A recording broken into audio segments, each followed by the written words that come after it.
ভুয়ো ভোটার খুঁজতে গিয়ে চক্ষু চড়ক গাছ বিধায়কের। গত সোমবার ভোটার তালিকা হাতে নিতেই ডলটনপুরের ফজলুর শেখের এপিক নাম্বারের সঙ্গে কর্ণাটকের এপিক নাম্বারের মিল পায় বিধায়ক নিয়ামত শেখ। আজ জীবিত রফিকুলকে ভোটার তালিকায় মৃত পেয়ে ক্ষুব্ধ বিধায়ক।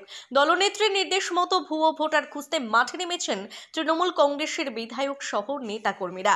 ভোটার তালিকা হাতে নিয়ে প্রতিটি বুথের বাড়ি বাড়ি যাচ্ছেন তারা।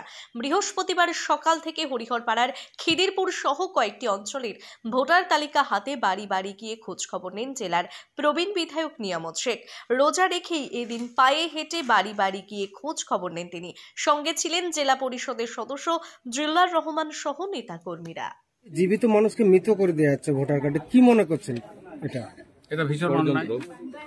আমাদের নাগরিক আমার পৃথিবীতে বেঁচে আছে তাকে মৃত্যু প্রকাশ করে দিচ্ছে। কেন করছে, কারা করছে, এর জড় কোথায় আছে, সেগুলো আমাদের খুঁজে বের করতে হবে।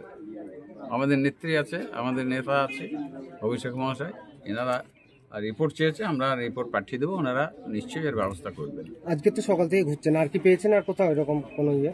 না, আজকে এই প্রথম পেলাম এখানে। আমি প্রথম খিদিরপুর অঞ্চলে ঘুরেছি। আমাদের স্পোর্টই চলছে সমস্ত বুথে বুথে। আমাদের ছেলেরা, আমাদের নেতৃত্বে যারা আছেন, অঞ্চল সভাপতি থেকে শুরু করে প্রধান সকলেই কাজ করছেন।